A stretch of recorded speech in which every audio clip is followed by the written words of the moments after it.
Hello, baseball fans, and thanks for joining us for another episode of Diamond Kings, brought to you by the Sports-Kings.com Media Network. This is the YouTube talk show that talks lots and lots about baseball. It's time for the Major League Baseball draft tomorrow, June 8th. We're going to definitely talk a lot about that. We'll give you some predictions on what we think is going to go down. There's some really hot and cold teams. It's like a streaky week. A lot of teams have on 3, 4, 5-game winning streaks. A lot of teams, even at the top of the standings, are on big losing streaks, so we'll definitely talk about that. And then finally, we're going to talk about this novelty switch pitcher that came up from Oakland. Pat Venditte has come up. He pitched 2 scoreless innings. I mean, a switch pitcher. I can't even grasp that. So talk some about that. Joining me, my name is David Whitlock down here in Houston, Texas. Joining me are my co-hosts today, Michael Prosser from Florence, South Carolina. How are you, Michael? First time in, I think, history of us Sports Kings podcasting video ordeals. I have nothing to say. So mark this date down, June 7th, 2015. He has nothing to say. Intro. Amazing, and in our wrap-up last week, you were quiet too. You got too much in your head to put out right now, maybe. And it's been a while. In fact, so much he dropped off our show, but it's been a while. But joining us from Archport, New York, is Kelvin LaPierre. What's going on with you, Kelvin? Not much. Just been busy with some schoolwork and umpiring some U travel league baseball over the summer, so it's been kind of busy, hectic, trying to get back on the show. Got time today. Had a day off, so figured I'd join. All right. Well, it's always great to have you, one of the founding members of Diamond Kings going back to last year. And so we'll start out by talking about the draft. And it starts tomorrow. We're recording this on Sunday, so we start tomorrow. And just to kind of set where we are with this, the top 5 to 10 picks, or really the top 10 picks go like this. Arizona Diamondbacks go number 1. They had the worst record in baseball last year. The Houston Astros get the number 2 spot based upon their not signing Brady Aiken with the number 1 pick last year. So you don't sign that top draft pick, you drop 1 pick, but you do get it back the next year. The 3rd pick is the Colorado Rockies. They had the 2nd worst record, but they dropped to 3. Then the Texas Rangers and Houston Astros are 4th and 5th. They were the next worst teams last year. 6 through 10 goes like this. You got the Minnesota Twins, who's the first place team. Boston Red Sox, who were loaded in the AL East. Chicago White Sox is 8. Chicago Cubs, also a contending team this year, at 9. And the Philadelphia Phillies at 10, who are tanking and old and need to trade a bunch of players. So that's kind of how the draft breaks down. What we're going to look at a little bit is what kind of players might want to go where. Should some of these teams get veteran players, and we know some of those veteran players, we talked about that. Should some of the rebuilding teams go for more of the high school set? Are any draft picks, like our man Kelvin picked last year, Brendan Finnegan came up last year, are any draft picks from this year's draft going to even be an impact on a team this year? Teams like the Houston Astros, the Chicago Cubs might look to do that. I see Michael's back. I know he's done the most homework on this. So give me your thoughts on this draft. Who do you think is going to go number 1 overall? How do you see the top 5 to 10 picks going down, and who's got your eye in terms of prospects? Well, I think for the first time in my recent memory, and I mean, you guys, especially you, David, you have lived considerably a little bit longer than I have. You may, okay. you may have had a better memory about this than I do, but I can't remember the last time 3 shortstops were projected to go within the first 5 picks. I mean, Dabney Swanson from Vanderbilt is one. There's a guy from LSU. But a lot of people are centered around 3 guys. Tyler J. from Illinois, Dabney Swanson, of course, from Vanderbilt. And depending on what Arizona wants to do, out there in the desert, the heat's getting to them. Their brains are starting to fry.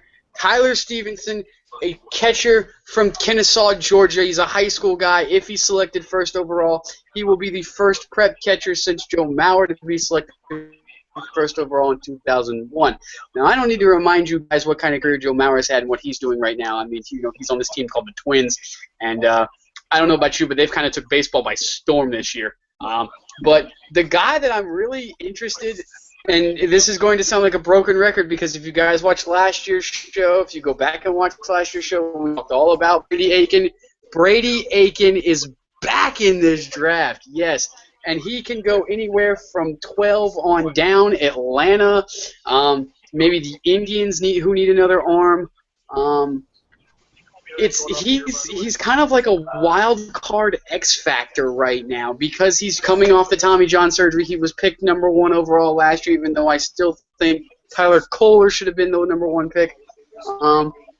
And with Atlanta needing everything right now because they're rebuilding to get ready to go to their new stadium, they really need bullpen help and an act of God, but, that's beside the point. My big name to watch for is a guy coming out of where is this guy? If I'm not mistaken, he's coming out of Vanderbilt because apparently, Vanderbilt is chock full of talent again this year. It's Carson Fullmer, the right-hander, projected to go anywhere from 6th to Minnesota to maybe even 8 with Chicago, and if he goes there, he will be a nice 1-2 combination with last year's 3rd overall pick, Carlos Rodon, who of course has made his major league debut this year. He's looked good. He had that one game where I think he struck out 10. So, the pieces there. If you get a guy like Fulmer, who, would look nice in Chicago black and white, you pair him with Chris Sale. That's a nice 1, 2, 3 right there going in within the next, 2 to 5 years down the road. But this is one of those drafts that could potentially be a domino effect. Depending on what Arizona does at 1 is going to depend on what Houston does at 2, Colorado at 3, Texas at 4, Houston later on again. And like we said, 3 shortstops could potentially go in the first 5 picks. It's going to be a wild one, guys. I don't know about you, but I know I probably won't be able to be tuning into it because I have lost a significant amount of cable channels. So trusty phone will be keeping me updated, provided I'm not already asleep like an old man. Yeah, some great points. It's a very shortstop-rich draft, so that's going to be interesting. There's definitely some pitching talent out there, but there's not that one top-notch guy that we saw in years past, like Mark Appel or Brady Aiken or some of those names. You bring up a good point with Brady Aiken because he's like that guy in the fantasy football or baseball draft that's coming off an injury. He's going to slide. How far does he slide? He could be a real steal if he turns out to be healthy. He might be a total bust if his arm never recovers. So we saw Leroy jump in there for a minute. Looked like he was driving, which I'm sure safely, but then he dropped back off. So, Kelvin, I know we here at Sports Kings do not condone chatting while driving. Right, absolutely not. But he is a professional fireman and emergency responder, so if anybody can do it, it could be him. Kelvin, I know he can do CPR himself. You haven't had as much time as Michael because nobody has had to break down this draft, but what do you think so far? Should some of the contending teams take more veteran players like a Brendan Finnegan that can contribute this year, or is it just one of those you just got to get the top talent on the board no matter what? A team like the Astros that already has a shortstop prospect, should they go for another shortstop at 2 or 5, or should they try to angle for more of the short term? Give me your thoughts. Well, if you look at it based on what the Minnesota Twins are doing, look, they're having an exceptional year. They're leading that division. They're up by, I think it's like 2 games, but Kansas City won today. I haven't checked on Minnesota. You look at Minnesota, if they stay in it, which it looks like they're going to, they haven't really fallen off like I thought they would a month ago where I said that they were going to fall off. They've kind of stayed hot, stayed in that division. So I look at it as if they're still there, which they're going to be because the draft's tomorrow, they go off. They should pick up the best pitching prospect they can. Like Kansas City did last year, they picked up a pitching prospect with them, Brandon Finnegan. I called that he would be picked by Kansas City. They pick him. He's in there. He's pitching in the World Series. He's pitching in the playoffs, and he's an immediate impact player. He comes in that game, that wild card game, and shuts down for 3 solid innings to get Kansas City back in that game and allows them to go on and win and go to the World Series, not win it, but get to the World Series. So Minnesota's going to – I think they go after a pitcher. They got the veteran leadership when they brought Torrey Hunter back in the offseason, so I don't necessarily think they need to go the veteran route. Go get a pitcher to solidify, even if it's just for bullpen. Now, Brandon Finnegan next year is going to be a starting pitcher for Kansas City. He's in the bullpen right now, but they're not going to bring him up again until late in the year because they're keeping his innings limited in AAA. That's why you haven't seen him this year. He is going to start next year for Kansas City. That's what they're working on. He's working on getting his distance back. But you will see him when the roster expands in September. As for Vanderbilt, like Michael said, they're loaded. I'm watching their game from last night right now, actually, and Fullmer is pitching. He's 12-2 with a 1.94, but don't overlook Illinois starting pitcher Kevin Duchesne from yesterday, who is 12-1 with a 1.97 ERA. So you got two top-notch pitchers right there that Minnesota could go out and get. Yeah, it's definitely going to be interesting how some of those contending teams play this. I think the typical way to go is to just go ahead and get the best player on the board. But, as an Astros fan, there's one player in particular that's caught my attention. And let me look him up here. And it's going to be Dylan Tate out of UC Santa Barbara. Taller guy. His body will fill out as he goes. He's got dominant stuff. And the Astros have kind of called up all their pitching prospects. Mark Appel from a couple of years ago is not really working out. They need to hedge their bet there. There's some other pitchers, including some out of Vanderbilt, that are looking strong, but I'm not as sure. Carson Fullmer is a guy, but he's a little shorter. You've got Tyler J., also out of Illinois. He's a little bit bigger, but they're not sure. He's going to be a dominant starter. They can't get Brady Aiken. He's got a veto power after last year. You've got Walker Buehler, also a right-hand pitcher out of Vanderbilt, but he's 6'1", 160, so he's a wispy little thing. I like those bigger pitchers. I do like what Michael said about Tyler Stevenson at catcher. He's 6'4", 215. He could be the type of guy who starts at catcher, then you move him to a corner infield position to preserve that offense. It's going to be interesting how this shakes down. Leroy is joining us. We'll move on to the next segment because I know Leroy has said he's not a draft expert, but we'll at least say hi to Leroy. How you doing tonight, Leroy? Pretty good. How you guys doing, fellas? Great. It's great to see you. Hope you're operating that motor vehicle safely or whatever you're doing. I'm about to pull over. So the next topic we want to talk about is it's been kind of a week of streaks this week. I mean, my Houston Astros, for instance, they went on a 3-game winning streak earlier in the week against the Orioles, and now they're on a 4-game losing streak. I'm looking at the American League East. You've got the Yankees on a 6-game winning streak. The Blue Jays on a 5-game winning streak. The Red Sox on a 3-game winning streak. I mean, you're the Red Sox. You've won 3 straight games. You can't even make up any ground. You look at the Angels have lost 5 straight. Many of that to the Yankees. So in particular, and earlier this week, the Tigers were on, I think, an 8-game losing streak. So in particular, I want to talk about the Tigers or Yankees. But really, any of these teams that are on these streaks, is this just kind of the way baseball goes? Is it going to go this way or that way? The Rangers have been hot, so we'll start with Leroy in Dallas. What do you make of these streaks? The Rangers are nipping at the Astros' heels. The Astros on a losing streak. The Yankees are winning. Is this a harbinger of things to come, or is this just kind of the way baseball plays out? Well, I'm going to say this. You name all those teams, but since the May 20th of this year,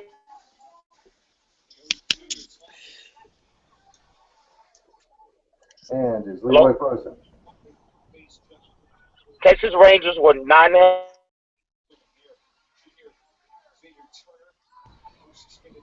I'm getting bits and pieces of them. We seem to be having some technical difficulties here, ladies and gentlemen. Can you hear me? Yeah. Okay, go ahead. Now we can. Hello? Yeah, you're back on. You Okay, I'm sorry. As of May 20th, the Texas Rangers were 9.5 games out of first place behind the Houston Astros. They've been 16-4 since then, and now 3.5 games behind. There's no Yu Darvish to talk about. We're doing with guys like our new star, Chichi Gonzalez. Not Chichi Rodriguez, the golfer, but Chichi Gonzalez, who in 2 starts has not given up 1 run. 14 2/3 innings. He shut out my beloved Kansas City Royals, complete game shutout this past weekend. So, I was on the fence a little bit. I was saying yay, but I was kind of worried about my Royals because they've been going downhill. They won today, and they've won 3 of their last 11. But right now, the exciting part is the Texas Rangers are doing immaculate on both sides. Pitching, good pitching. Kobe Lewis is pitching. Chi-Chi's pitching. Gallardo is pitching. I mean, we're doing some wonderful things down there. We finally got a boost with Prince, who probably should have been the Major League Player of the Month with his bat. Fortunately, we lost Josh Hamilton, but we got a new superstar, and everybody was wondering, was he just going to be up here for 2 weeks? We're talking about Joey Gallo. I figured that Josh Hamilton was probably going to hurt himself. Joey Gallo's here to stay, probably for the rest of the year, and he's got a big bat. Now, he strikes out a lot, but his first 2 games as a Major League player, he has 2 home runs, exciting the Texas crowd. We're excited. The line of the Shields, Junior, I might add, he's putting the ball in play. He's speedy on the bases. We're playing good defense. And, I didn't think we were going to do anything when we lost Derek Hollins and Darvish this year. But, Derek Hollins will be back probably at the end of the month. Going to make a push for getting that Houston Astros. Seems like y'all starting to fiddle a little bit. Hey, this is anybody's division. So, we're happy up here in Dallas. No, you're absolutely right. I think over the last 2-3 weeks, it's definitely been the Rangers, the hottest team in baseball. There's no question to go from 9.5 to 3.5, and the Astros haven't. They're on a bad streak now, but they've basically been playing 500 ball, maybe a couple games under. So it's not like they've totally tanked because they've mixed in some winning streaks there. But Michael, Chichi Gonzalez. What do you think about some of these hot and cold teams? The Rangers, the Yankees, the Tigers tanking. How do you see this going? Well, I can't think about much of anything right now except for Chichi Gonzalez. That's the coolest name ever. That is the coolest name I've heard probably since Wasey Rabbit. They used to play for the Providence Bruins of the American Hockey League. The fact that the kid's last name was Rabbit, that's beside the point. No, look, this is especially in the Tigers case, this is just the old dog days of summer that are getting to them, and they're getting it out of the way now. Pretty soon we're going to see the Tigers, wake up and start rolling, like they usually do. Yoenis Cespedes has been, up and out of the lineup with the flu or something like that. Now, Alfredo Simon has been having some personal problems that he's had to step away from the team. It's been affecting his pitching. Shane Green, who was completely tearing up every lineup that he saw within his first, 4 or 5 starts, is all of a sudden looked human, looked Rick Porcello-esque this year. So that's kind of a downside. But, I mean, come on. Miggy's going to be Miggy.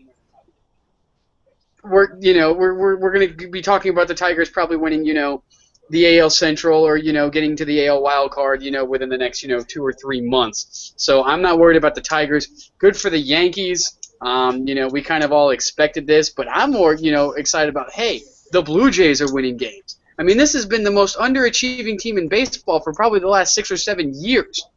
It seems like every year they make a, big move when they got R.A. Dickey, when they got Jose Reyes, when they got Mark Burley, when they brought in, Jose Batista from Pittsburgh, and you're like, all right, cool, yes, the Blue Jays, they're going to make some noise. And every single year, they're the most underachieving team in Major League Baseball. I don't know what's going on. Do they need a new manager? Do they need to, just implode the whole team? Is it time for a reset? I don't know. God only knows because it's Canada. So good for you, Toronto. It's about time you guys start winning some games. But when it comes to the Tigers, no, I'm not worried about it. And you know what? Good for Joey Gallo. Good for you, Joey Gallo. But in my mind, in the back of my mind right now, if I were a Rangers fan, I'm going, okay, I've seen Joey Gallo now. I like what I see in Joey Gallo. What does that mean for Adrian Beltre? Yeah. How much longer is Adrian Beltre going to be a Texas Ranger, especially when, as of right now, Adrian Beltre still has some pull in the trade market. He's still got some value. You may be able to take Adrian Beltre and turn him into, either another hitting prospect of, nice wealth, maybe an extra arm in the bullpen, or maybe, an extra front-end starter. Because as of right now, it's not looking like Darvish is going to come back anytime soon, if at all. And are you really going to rely on Derek Holland and Yovani Gallardo to get you through, the Julys, the August, when the bare knuckle season really hits, that crunch time when you're 2.5 games out, when you're a half game out and it's the last game of the season? Are you going to put that ball in Yovani Gallardo's hands? Are you going to put it in young Chichi Gonzalez's hands? Are you going to put it in Derek Holland's hands? I don't think so, especially since Derek Holland has not looked like Derek Holland since 2012. I'm getting rid of Gallo. Get rid of Gallo. You can get the fourth for Gallo. Gallo's the sexy pick. You want Beltray, the cornerstone third base for the next 2 or 3 years? No way. I'm But keeping does he Beltray. have that, I though? would trade Gallo. Yeah, well, you could trade Gallo and get a king's ransom for sure. I think there's probably a first base position that somebody could move to, with all due respect to Mitch Moreland, and then there's always the DH spot, particularly if you don't have Josh Hamilton occupying that every couple days.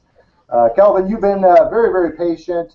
Thoughts on the Yankees and maybe the AL East and some of these other streaking teams? Well, everybody expected this from the AL East. It was going to be an up and down AL East all year long.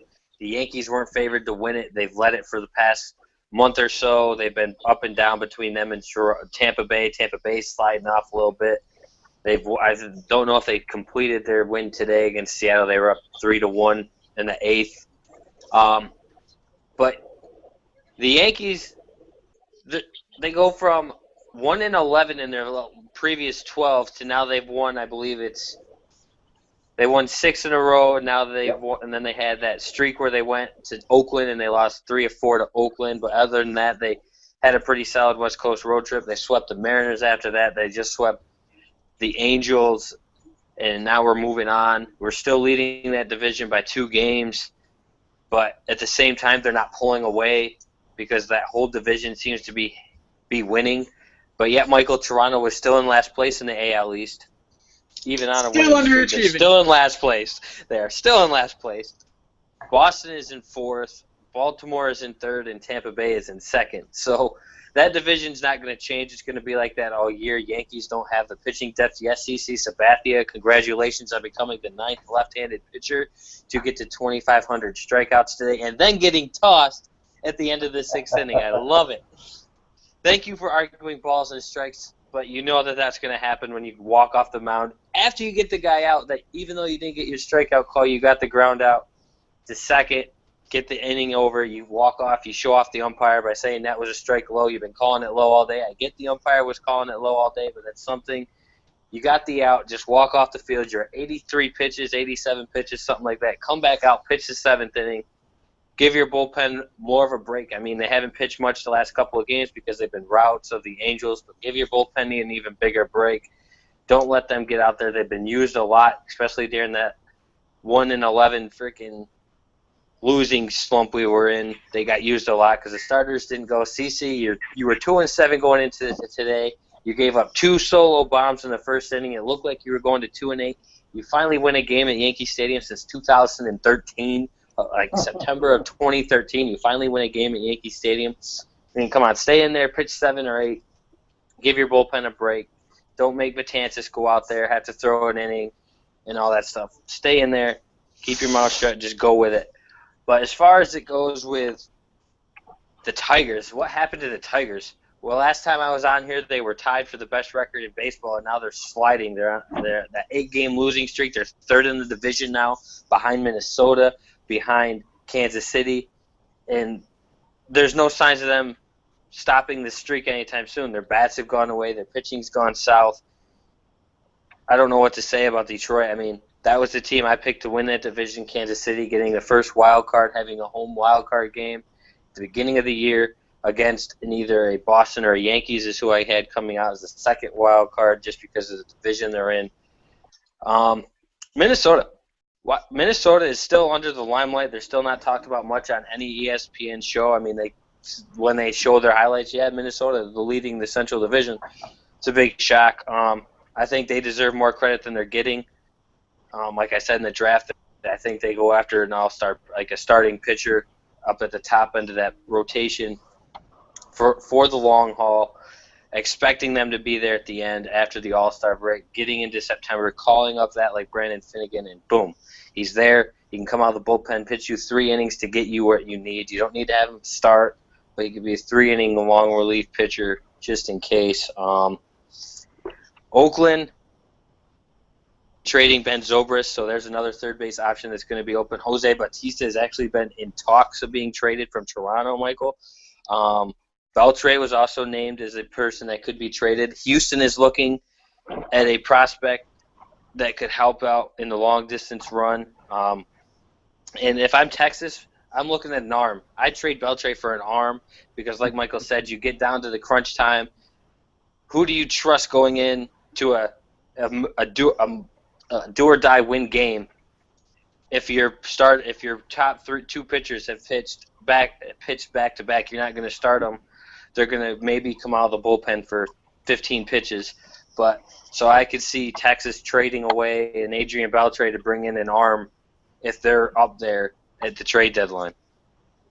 Yeah, the only arms I've heard of that are widely being discussed would include like Jeff Samardzija, of course Cole Hamels, and then Johnny Cueto are kind of the three guys. But I don't know who teams that want to trade for Beltre are going to be teams that are contending because Beltre's not a guy that's going to be around 5 years from now contributing. So teams like the Reds, the Phillies, or the White Sox maybe because they do have some young talent, but.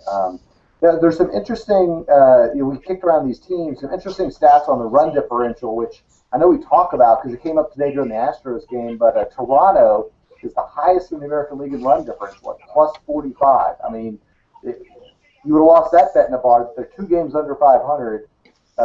And a team like the Oakland A's are actually higher than the Detroit Tigers. The Oakland A's are a plus 3. The Tigers are minus 3, even though Oakland has the fewest wins in the American League. They keep losing one-run games. And then they win 10-1. What's Toronto's starting pitching stat though? If they're up 44, their starting pitching stat's got to be pretty bad. Their ERA for a team's got to be pretty bad. Well, you talk about the Toronto Blue Jays. I mean, they've got R.A. Dickey that started today. They've got Aaron Sanchez is the guy's name, who's been pretty dominant. I can't remember who started yesterday, but he did well for them. And so. Of course, they're mashing it. So the runs against at 258 is one of the worst in the majors, but their 303 runs scored is by far tops. So that's where they're getting it done. Is guys like Joey Bats, Jose Bautista hit 2 home runs today, and then a pop fly single to second base, which I'm still bitter about. If you saw that play. The ruling is if he's on the bag, he didn't try anything, he ducked down so they can go around. I'm sorry, that's Jose Altuve's baseball. It's on the second side base of the bag. That's not the shortstop's ball. I'm sorry, that's Altuve's ball all day. Yeah, no question. It was called right. Reyes did right. It was an unfortunate break for that's when the team's on a 5-game winning streak like the Blue Jays and a 4-game losing streak like the Astros. Those bounces don't go your way. Particularly for a guy like Gregerson that got the pop-up. He did everything asked of him, and then everything fell apart. So next topic, and Leroy's come in and out. So we'll start with him because he's in right now. So one of the novelties of baseball this week has been the switch pitcher. Pat Venditte of the Oakland A's was called up, and we saw him some in spring training. And essentially, this is a guy who's a switch pitcher. He pitches right and left, depending upon what batter he's facing. He's got a special glove that he can switch hands. He doesn't have to go run to the dugout and get a new glove. So they had to put in a special rule even that if it's a switch pitcher and a switch batter, the pitcher has to declare which side he's going to pitch from, and then the batter can, of course, react. So then you're going to get into sabermetrics. Okay, the batter's not as good from the left side, so I'll pitch right or whatever. Or else you get into that infinite loop of where you step and you're going to pitch right-handed, and the batter calls timeout, switches, and you switch and pitch left, and he switches back. So just talk about whatever you want of this. How could this even be possible? I can't even, eat soup with the left hand, let alone throw a pitch. And is it fair to have the pitcher that has the talent of being a switch pitcher? Maybe he should be able to dictate which side the batter bats from. Leroy, I can't tell if you're active or not. Looks like you're frozen. So we'll go to Michael first on this one. I am. All right, we'll start with Leroy. See if we can catch him. Leroy, what do you think about the switch pitcher? Is this the wave of the future, and is this guy just a freak? Like I don't know. I asked a local radio broadcast from Dallas 1310 to ticket years ago named Norm Hitchens, and he always has this. Ask Norm. I said, has anybody in Major League history pitched from both sides of the field? And he had mentioned yes, but he did not give me a name. Now, I guess someone 20 years ago had done it, but, heck, this is 2015, and he's the only one I know of that's done it, and he has done it, and he did it the correct way.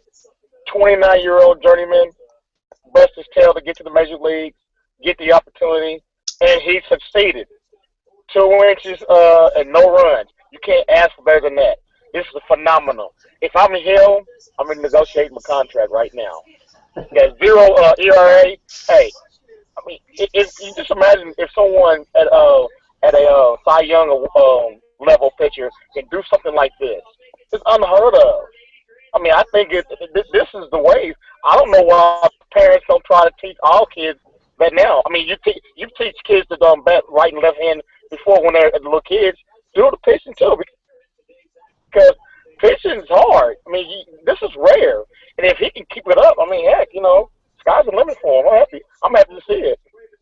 Yeah, I think it's really neat, and you make some good points in that. I mean, to be a major league pitcher with just one hand is so incredibly difficult to get through the minor leagues and get that call and make the bullpen and be good enough to actually be effective from both sides. I mean, there might be a future debate if he starts to become more effective from one side or the other. Should he give up? I mean, that happens with hitters too. So, Michael, what do you think about the switch pitcher? Is this guy just amazing or what? Well, if anything, it's putting rear ends in the seats in Oakland, which is something that we haven't seen a lot of this year. I mean, this team needs to be imploded, and it needs to be imploded fast. I mean, there was a guy, I'm pretty sure I've said this before, the guy who used to coach at USC back in the 70s when he went to coach Tampa Bay. He was the first coach of Buccaneers history. Somebody asked him, he said, what did you think about after a loss, of course, because they went 0-1 everything that year. What do you think about the execution of your team? He said, I'm all for it. I think that's kind of what needs to happen in Oakland this year. I mean, Bob Melvin, I don't know what's going on with Billy Beane this year, man, but I mean, the whole team is just wrecked. I anticipate changes, but I think this guy's going to stay. This is what a great season this is already. We're not even at the All-Star break, and we're talking about the Twins in first place. We're talking about the Astros in first place, and we're talking about not only a 300-plus pound pitcher, but a guy who pitches from both sides of the mound. I mean, probably not since the home run, the All-Star controversy and Hank Blaylock hitting the game-winning run in, what was it, like 2002, have we talked about so much during a season than this season right here. I mean, this is incredible. This is why we love the game right here, because of 29-year-old journeymen who we have no idea who they are, making a name for themselves the good old American way. This is awesome. I love this. I hope this guy sticks around a lot longer. And even if he doesn't, he's already a legend. Why? Because more people are talking about it. Yeah, I can't wait for the next time Oakland comes to Houston. I go to a couple games a week usually for the Astros, and I'll be hoping he comes in. I'll be watching down in that bullpen. I don't know even how you warm up. Like, you warm up like 5 pitches from the right, 5 pitches to the left. You have to take twice as long to get both arms loose. I mean, all these questions that have never been asked before. So, Kelvin, the switch pitcher, what do you think about this guy? Well, it's incredible, but let's not forget this isn't the first time this has ever happened in big leagues. This happened in 1995 with Craig Harris. He was a switch arm pitcher. It was an anomaly then. It wasn't really something you would think you would ever see again. But heck, maybe that's that kid's idol. Maybe he learned from him in 95 that, hey, I want to go out there and I want to do that, and I want to do it better than Harris did. I want to go out there and prove that it can be done, and it takes hard work. And he proved himself that hard work pays off. He got out. He went out in Fenway Park, one of the toughest ballparks to play in front of a sold-out Fenway crowd, and pitched 2 scoreless, pitched 2 very good innings. And now the rule is, as soon as he steps on, that's the pitch that he has. That's the arm he has to pitch with the whole at bat. And the batter can't switch no matter what. He can't say, okay, he's on this, I'm going to go in. So, as far as that's concerned, it's amazing, and Michael hit it on the nail right on the head. The Oakland Athletics are a dismal team coming off an exceptional season last year where they basically traded away the guy I never would have traded because that's the guy I'd start my team around, in Cespedes, to go out and get John Lester from the Red Sox. And then we see the Red Sox in the offseason trade Cespedes to the Detroit Tigers in a crazy, crazy offseason for Boston/Detroit. Oakland is seemingly tanked now. They're going to get a top pick next year's draft. So it's just another thing that's going to put fans in the stands back in Oakland. It's something that they can look forward to all year. I hope he pitches well because I hope he's back next year, and I hope he's there to stay for the long term. I hope this isn't just something we talk about for a week or two. I hope this is something like we could talk about for years to come. I get he's 29, but he's coming out of the bullpen. Bullpen pitchers tend to last slightly longer than starting pitchers because they're only going out there every so often. They're pitching 10 times less than a starting pitcher. So I hope that this is something that sticks around and he's there all year for the rest of the year, and he's there for years to come. Yeah. Well, let me ask a question. I'm going to cut you off, David. Hey, as a pitcher, do right-handed pitchers have different pitches that a left-handed pitcher cannot throw, and vice versa? Meaning, like, can you throw a screwball on one side and it doesn't work on a screwball from the left-hand side? You understand what I'm saying? Like, if I'm throwing a certain pitch to a right-hand pitcher, a right-hand batter, can a left-handed pitcher throw a certain pitch that a right-hand pitcher can't throw? You understand what I'm saying? It's like, Yeah. what I'm asking is, there's certain things that a left-handed pitcher can do that a right-hand pitcher can't do. But because he's able to pitch from both sides, he has an arsenal. I don't know what kind of pitches that he throws, but it seems like he would have a bigger arsenal than a guy that can only just throw from one side.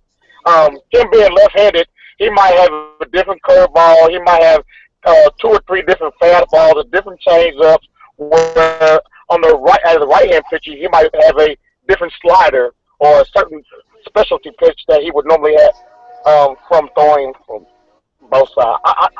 I don't think I know I'm actually trying to say. I know I'm stammering, but it just seems like he has an advantage if he can throw certain pitches that a normal pitcher. Does it make sense? I know exactly what you're saying, and I think you're right. I mean, both pitchers from either side, you can throw a slider from right or left. You can throw a sinker from right or left. You can throw a split finger or a fastball or a curveball. But typically, and other guys can correct me if I'm wrong, but I mean, lefties typically a little bit more slider and curveball, some of the more breaking stuff because they get a more natural break, so they say. Then there's also lefties with a fastball, like a Billy Wagner, that just blow you away, whereas righties, to me, have more of the sinker and the split finger fastball, and of course, just the overpowering fastball. I mean, we're talking the Nolan Ryan special, and then there's curveballs like Tom Seaver and Burke Blyleven from the right, and there's curveballs from the left, like a Clayton Kershaw who threw a ridiculous one the other day. So, and change-ups typically work better against the opposite hitter. So if you're right-hander, you throw a change-up, it typically works better against a left-hander. A left-handed change-up typically works better against a right-hander. Knuckleballs are all over the place. I guess that's probably not what we're talking about here, but it makes a good point that I'm not sure what his repertoire is, if he's got sliders from both sides or curveballs. He has the same pitches from both sides of the plate, from both sides of the mound. He can pitch both his pitches. Okay. His right-handed fastball is better than his left-handed fastball, but they're basically the same. They come out the same. They're the same slot, same everything. Yeah. He's got the same repertoire. I don't necessarily know if his slider is necessarily the greatest from the left side, so I think he's more predominant fastball changeup from the left side. But he can mix in the slider for every once in a while if he needs to, depending on the batter situation. But other than that, he's a predominant right-hander, I believe, and just converted to being able to pitch both. Yeah, that's interesting. And there's just a couple points that you guys made. I mean, Kelvin, you were talking about, well, you come out of the bullpen, you pitch, 10 times less innings. Then it becomes 20 times less innings because the mileage on your arm is divided by 2. I mean, you'll probably pitch lefty more. Righty more because you'll face more right-handers typically. And then this just blew my mind. I was thinking, like, okay, I just blew out my right arm with Tommy John surgery. I can pitch from the left. Just switch to left-handed. Just switch to left-handed for a season or so while the right-hand recovers. We're still grasping what all these things mean, to where he could be pitching at the age of 40 and his left arm is just giving out. It's just going to have what it had. But, hey, he can come in for a third of an inning, 2/3 of an inning from the right side and get it done. Well, great conversations today. I saw Michael jumping in and out of the conversation. It looks like he's out. We're just about out of time. So thank you for Kelvin. Thank you, Leroy. Thank you, Michael, even though you're not here. This is a great show. We really got through some of the issues today. Next week, we'll probably talk. The College World Series will be set up. We'll be through the draft. I'm sure more teams will be on winning streaks and losing streaks. But until then, this is Diamond King signing off. Till next time.